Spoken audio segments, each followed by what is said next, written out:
Beat 2, 3, 4. Dylan Butler, what's the mug this morning, sir? Let's see. Let me get it for you. See, this is important television. Folks need to know. I know, and I can never get it. There you go. Blessed. There you go. Okay.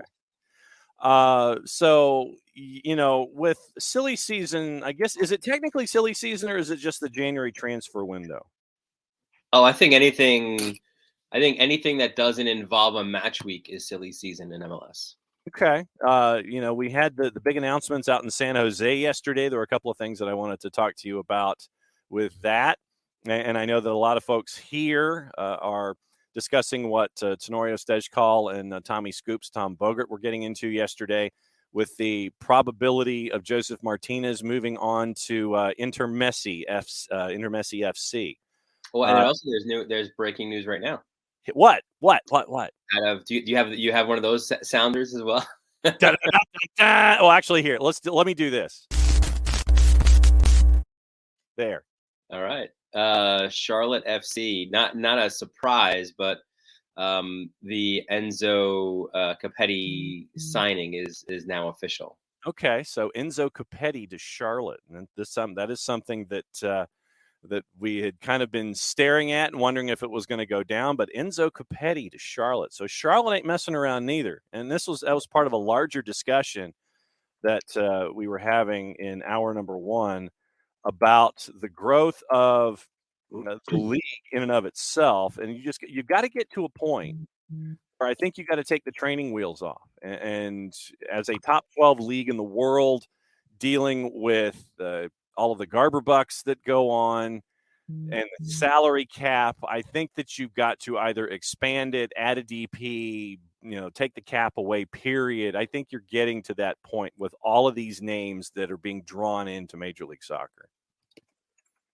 Yeah, no, I agree. We've said it before, right? Like it's a couple things with that, and with the Apple deal as well. It's I think this is a very interesting time, I think, in MLS, right? Like you've got the ability to really push the entire league up and maybe put it into a top 10 league, right? In the world type of thing. But yeah, I think there's some mechanisms that need to happen to get there. And we mentioned it before, luxury tax and raising the roof a little bit to force those who are at the floor to move up as well. So, well, and yesterday, we've got all the fun that is coming out of San Jose, and there's discussions now, and we knew that there was probably going to be some kind of a tweaking to the playoff postseason format. And now it looks like the idea is to go back to the 3 games, best of 3, like it was in the absolute beginning. Yeah. But if they want to go all the way back, you got to go to the 5 points advance. Otherwise, you go to extra time, kind of a thing. When you saw that come across your bow, what were your initial thoughts there? Yeah, I mean, why not just also have the 35-yard shootout as well, right? Absolutely. Absolutely. I mean, I would be such a fan of that, because it makes too much sense. It really does. When you get to have things like this. But we were having the discussion. You have a new television partner that wants to maximize revenue or supplement revenue. You're trying to bring new folks in under the tent. You want to try to make sure that you are looking at things where you have more opportunities to showcase your product. And by that, I'm not necessarily talking about Major League Soccer. I'm talking about Apple Watches and all the ads and all the Apple promos and things that you can run inside. You're trying to figure out a way to bring new folks under the tent. You're trying to find new ways to maximize your content. And so something like this, instead of the group stage World Cup thing that was put out there, I mean, you're trying to figure out, you're trying to bring as many episodes of a program, for lack of a better word, to Apple TV. And so they're thinking that this might be a way to do it, I guess. Maybe. Perhaps. Yeah, I mean, look, I mean, you and I feel like we're in the minority of liking the two legs, right? Mm. Like it's done throughout the rest of the world. Um, Now, the argument against it is it doesn't give the higher seed a big advantage other than having a second leg at home, right? So, Yeah. like each team has a home game, so it essentially that's equal. Um, I do like what they do in Mexico, though, right? Like if it's what is it, right? If it's like if it's tied at the end of the two legs, the higher seed goes through, Yes. right? I believe Yeah.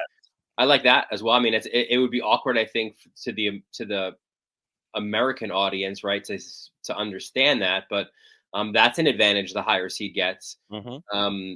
And you and I, we've said this before, right? I'm also a big hockey fan, right? So Yes. I'm not suggesting it be a 7 game series,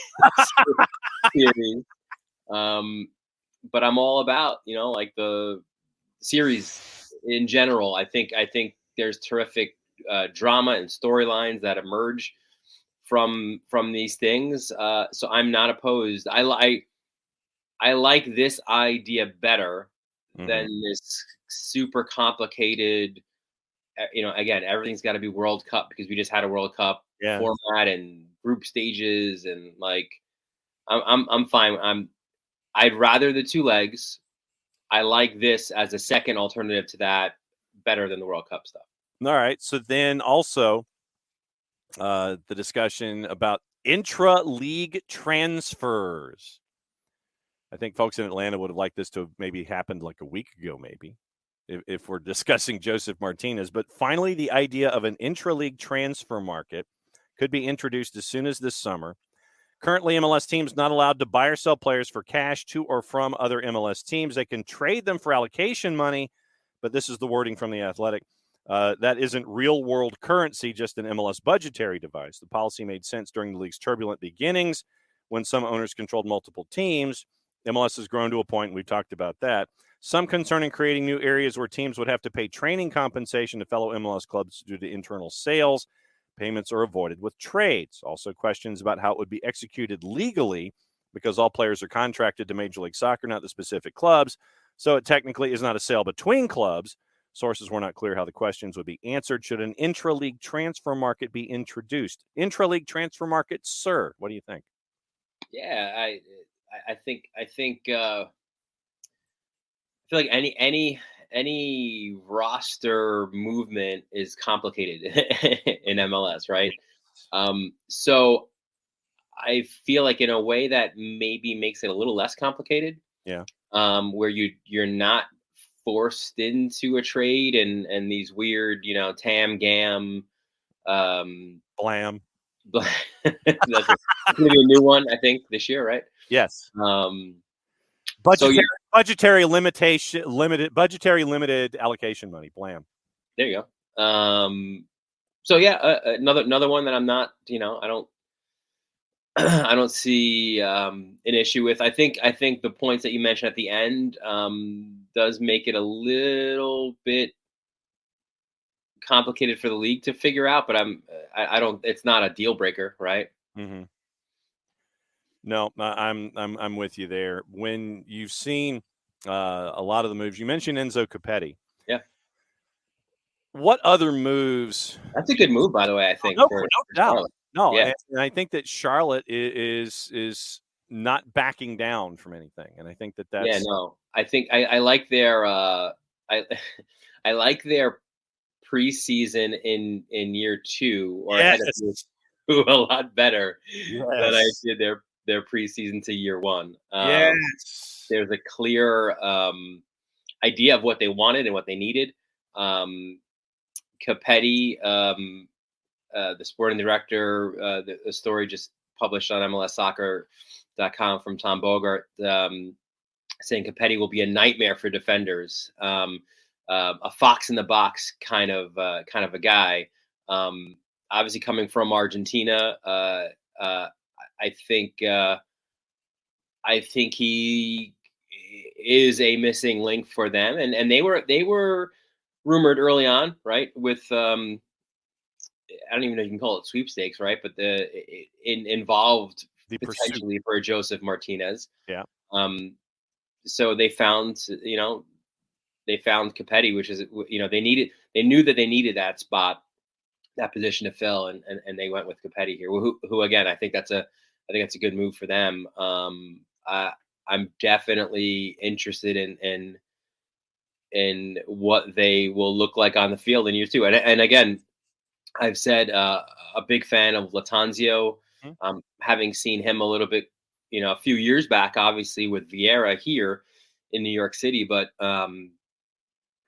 he's got great ideas. I've seen him work training sessions before, so yeah, definitely interested in Charlotte this year. I do want to ask about Joseph Martinez and the probable move to Inter Miami coming up in just a bit. But yeah, with Capetti, who you say is a fox in the box, we don't know if he likes locks or if he's a fan of mocks, but we'll definitely see. Or Dr. Seuss. Or Dr. Seuss and figure out how he wears his socks. But we'll see He how. likes green eggs and ham. Yes, most certainly, Sam. I am, no doubt about it. But when it comes to other moves here in the January chaos or leading up to January chaos, who have been other folks that have intrigued you with pickups so far? Do you think anybody in Uh, particular? yeah, no, I mean, I think there's been a few. Certainly we spoke about it last week. I think Aaron Long to LAFC Yeah. thus far among the free agents, the biggest move. I like the move for Toronto with Hedges. I still think he's got some years in him, and obviously they desperately needed a center back. Yeah. Um, What about Sean Johnson? By the way, kicking the yeah, tires man, of Toronto.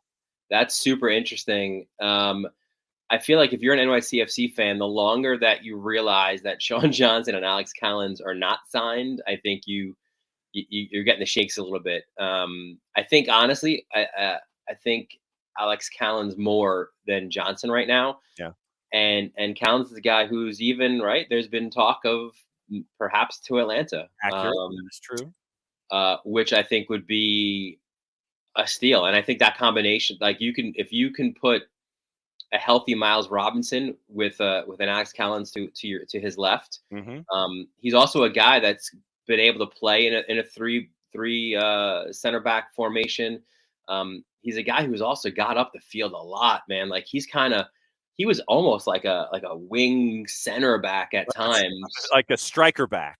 Yeah, and he's finished, man. Like he's not just PKs, but like super dangerous on offensive set pieces. So and obviously a regular for his country as well. So I think for Peru. So um, I I you could argue because also Long is coming. I mean, he not coming off right now, but again, he's not the same defender of the year as that before the Achilles injury. Yeah. You could argue that Callens is actually the biggest prize overall in the free agent market. So that would be a massive pickup for Atlanta and for Toronto too. That would be a huge upgrade in a position that another desperate need for them, right? So um, in that, and conversely for NYCFC, that would be a huge loss. I think Callens more than Johnson, uh, but I don't know if they can afford to lose both. Yeah. Well, and I mean, if you were to add Alex Callens to the mix, you'd have basically two striker backs on the left hand side with Andrew Yeah. Gutman and with Alexander Callens, who are more than happy to sit there and bomb forward and be a part of an integrated offense. And so I think that would make things really interesting. So since we're on NYCFC, obviously, with all of the pieces that have been lost, I mean, Mm. goodness gracious, you're looking at NYC and you're looking at a lot of the youth now with a lot of responsibility coming up in 2023 because of everyone who's departed. Yeah, crazy to think, right? Like they are uh, almost unrecognizable from the team that won MLS Cup just 2 years ago, Mhm. right? Like, and it's really interesting, sort of when these things hit teams, right? We've seen it with Atlanta, right? Before, like, you knew after the Cup win, like, I think it was right after that, right? That Miggy went to Yeah. Newcastle. Yeah, because he got Um, the curtain call, and with I think 10 minutes to go, he got the yeah, curtain call, and everybody got the chance to to say their piece. Yeah. And Tata leaves, and I think it's not dissimilar to what we're seeing with NYCFC, right? But I think it's been a little bit more drawn out, like across a season and a half, maybe, or a half season into the off season. Because Ronnie Dyla leaves, um, James Sands goes, right, and then now the bigger pieces, the guys who were part of the core, guys who they re-signed before winning MLS Cup, Tinnerholm, potentially Johnson, certainly Maxi, Collins is another guy, so Eber, right, as well. So yeah, I mean, it's gonna be, I just did. I think it dropped today. I just did a piece for my latest OSDB There you go. Get the plug in. Sports.com piece was about teams that I thought were the most intriguing in this preseason, and they were one of them because of all of the moves, and now trying to figure out who fills those roles. Is it filled within, right? As you mentioned, young guys maybe stepping into bigger roles. But also, I think you trust, if you're an NYCFC fan, the vast scouting system that City Football Group has, Yep. and you've got to say, for the most part, that they've hit on their signings. So you trust that system a little bit, and you hope they get it right, because right now that you don't have that Maxi in the midfield, and that's going to be a huge loss. I mean, again, I maybe it's because I would see him every day, or I would see a lot more of him maybe than out of market people, but probably one of the most underrated players to ever play in MLS. And I think it's funny, now that he leaves, now you're hearing others say, yeah, one of the best number 10s to play in the league. But he was, for sure, right? So that's a massive hole to fill. Talk of Talis Magno now becoming more of the regular number 9, even though he's a better winger, or more productive as a winger. So yeah, a lot of question marks. Again, that's what makes them an intriguing team in the preseason. And still, the two big pieces in Johnson and Callens are not signed yet. Okay, so then because I want folks to go and read the article. So without going into detail in the article that we want folks to read at OSDB Sports, Correct. who should be intriguing but currently isn't, that folks should sit there and have the siren going because they haven't been intriguing so far in the offseason? Is there anybody that's been stubbing their toe? Is somebody that should have been? Isn't the definition of a team that stubs their toe in the preseason is the Red Bulls, right? Always, it's a consistent, right? Like it's like this, the sands of time, right? Like this is what they do. Very, very quiet. There's talk of a new deal for Lewis Morgan, which I think is absolutely essential for them. Mm-hmm. He was definitely their most consistent attacking piece a year ago, and I thought that move, and that's why they didn't have a super quiet offseason last. Or sorry, they did, with the exception of their biggest addition, which was Lewis Morgan, right? So that was huge for them last offseason, but they haven't made that big move this offseason. So yeah, you always put them into that mix. Maybe Miami, right? But we expect that now to change pretty soon. Yeah. So they'll be making their noise. And now that Capetti comes to Charlotte, they were a team I didn't list among my 5 teams, but maybe I probably should have. So like 5B is now Charlotte. Maybe, yeah. Like I listed the Galaxy as intriguing because I think there's still moves to be made. Okay. The getting rid of Cabral was a great move. Yes, it was. Even though they're still on the hook, right, for like half the salary. Yeah. They do free up the DP slot now. You would hope or expect a similar situation with Douglas Costa. To have Ricky Pooch for a full year now, I'm super excited about that. Get your fantasy teams ready. What's that? Get your fantasy teams ready for Ricky Pooch. Yeah, for real. And now the intrigue there, kind of, right, is who will be those wingers, right? Like who will be those additional pieces, who will serve balls in and help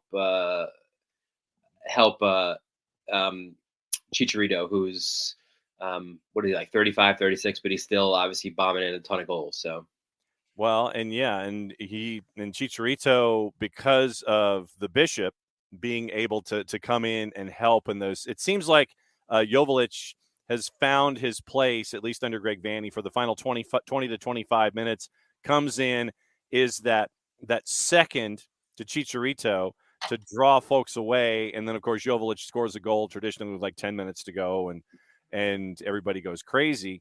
But I think that, the Galaxy have been intriguing and should be intriguing. What does LAFC now do now that they've been alerted that Gareth Bale is retired? John Thornton basically said, what? We were getting ready to have him come in for training camp, and then his agent calls and says, nah. So are you, John? Are you a Seinfeld fan? I recognize Seinfeld for its cultural importance. All right, so would you get like a reference then? Because I'm sure I would. I thought of Bale as like he scores that goal, right? Like he was largely, you would say, probably disappointing, right, for his signing, considering his resume. And then he scores that goal, and it's like he was like George with the joke, right? Like with the jerk store. Yes. Like you have to go out on that note, right? Like so he's like George. All right, I scored the goal. See ya. Exactly right. Yeah. And I'm out. Like it's not going to be a higher level than that. No. And so you score that goal, and if you missed Ramsey Sandoval's call, find it on Twitter. It's tremendous. Yeah. Held the note for 18 seconds, which is really strong. That's a great set of lungs. You look at, you mentioned intrigue. Let's go ahead and talk about Atlanta United. Let's talk about Joseph Martinez and the intrigue. They were on my intriguing five. And so, with the intriguing five, with the addition of the probable move of Joseph Martinez to Intermas FC or Intermessi FC, however you wish to describe it,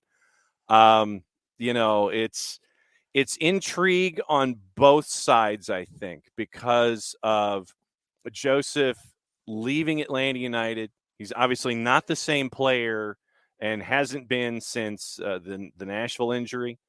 But now, and we were talking about it in hour number one, I think that he is now to assume under Coach Neville the Gonzalo Higuain role from 2022. I think that that's the role that they're looking for Joseph to plant himself into in 2023. What do you think about the probable move of Joseph Martinez to Intermas? Yeah, I mean, that's the biggest, maybe to use the word of the day, intrigue, right? Intrigue. Like what is, or who is Joseph in 2023? Is he a Joveljic? Where he, I don't think he's. But would he accept the Joveljic role? For sure, right. I think you give him the keys, you give him the ability or the opportunity in the beginning to play 90 and or start at least, right? Yeah. And show what you have. I think he'd be highly motivated, certainly in the beginning, right, to prove that he still got it. Mm-hmm. Whether or not that's true, we'll find out. But I think for a Miami to kick the tires like that, I like it. Because again, it's a position of need, and we don't know yet, right? Like what it would what they would be giving up or the exacts of a deal like that. But um, I think it makes sense for them, right? Because if uh, if it fails, I can't imagine they're going to be in for a long term deal. Um, no big deal, right? Like we tried something and it failed, and we'll see if we can get the World Cup winner from Argentina sometime in the maybe later than sooner than they hoped. Yeah. Off-season buyout would be used by Atlanta United. Inter Miami would then pick up a portion of the salary. He would not require a DP spot for either Yeah, side. perfect. So that's how it would be massaged under the current rules of engagement for financials is what it's looking at right now. When it comes, They still have the two, I think, right? Like the Pizarro situation. yeah, that's the other thing that has to be figured out. Yeah. So there's currently two, and they've got to figure out what it's going to look like for their DPs when it comes to Joseph probably heading to Inter Miami as we discuss it. When you look at, they also had the big TV announcement yesterday. Yeah. What did you think about just the overarching announcement of some of the folks that are going to be involved? We figured that TT, once he announced he was leaving the four-letter, he was going to be heading in that direction. Yeah. When you look at the announcement of the TV folks and the TV contract and the personnel that have been picked up, what'd you think? Yeah, I like the I like a lot of the announcers and the analysts. It was good to see also even more former players, guys who like Sasha Kleshin, right? Like guys who are recently retired and being a part of it. Sebastian Letou on the French side. Mm-hmm. I think that's interesting as well. And also, like, I think maybe a little bit lost in this because people could start to say, well, how about our guy? Or, this guy is great, or what have you. I think it's important to understand that there's still going to be more announcements of talent, right? Like, this isn't the only people who are going to be on the air. This is just the first that they've announced. Obviously, it's the core group. Mm-hmm. But yeah, I think like a few that I've been like Danielle Slayton, I've been a huge fan of, and I thought her work in San Jose, like she was underutilized. Yes. Like I think for the most part they had her like a sideline, right? Like she needed to be more involved in that. Honestly, she should have been the analyst on that crew. So great to see her as part of this deal as well. Jillian, obviously, folks in Atlanta know her well, and we do up here as well. I think she's awesome. She'll be great in her role. Twelman obviously kind of being the DP of that was the DP sign of this deal. Yeah, no, I can't. I like it, and then it's I almost said intriguing again. It's interesting because then you get the other announcement, right, of the U.S. men's national team stuff or the national team stuff, with their new deal as well, and maybe a little bit under the radar. Super excited to see Kyle Martino back. Yes. As well. I know he's had to kind of work through some things, but I loved him with NBC in the Premier League, and it's great to see him back and giving his analysis with the national team games. All right, so you've kind of plugged the most intriguing teams for OSDB. What else is going on with you in varsity media and MLSsoccer.com these days? Yeah, I mean, just coming off a game last night. It's funny, like I had that whole time off, and there's no such thing as time off, sir. I feel like I'm in the first week of preseason, man. I'm like feeling it. Like this is, once I got into, a couple of days of work now and driving into Queens and doing a game yesterday and have another. I think my next broadcast is next Tuesday. St. Francis Prep Stepanak, which would be a big Catholic basketball game. We're already starting to get the lacrosse schedule together. There you go. I think I counted like 35 regular season games. Maybe that number is probably going to go up from there. OSDB, the TV stuff is exactly what we'll talk about it in the next article. And then we'll start kind of going through, counting down into the start of the regular season. We'll obviously have the previews of the Eastern Conference, Western Conference, but also I think, and it could be some good banter for us going forward as well. Maybe guys who could be the MVP, who are potential breakout stars. Okay. Some stories like that. I think we'll also follow up leading up to this MLS season. What you said. So as always, Dylan_Butler, MLSsoccer.com, OSDB Sports, and coming out to every single Wednesday, hanging out with us on a Wall Pass Wednesday. Dylan, my friend, great to see you, and we will continue trucking right through the preseason because I think the season is going to start before we know it. Yeah, for sure.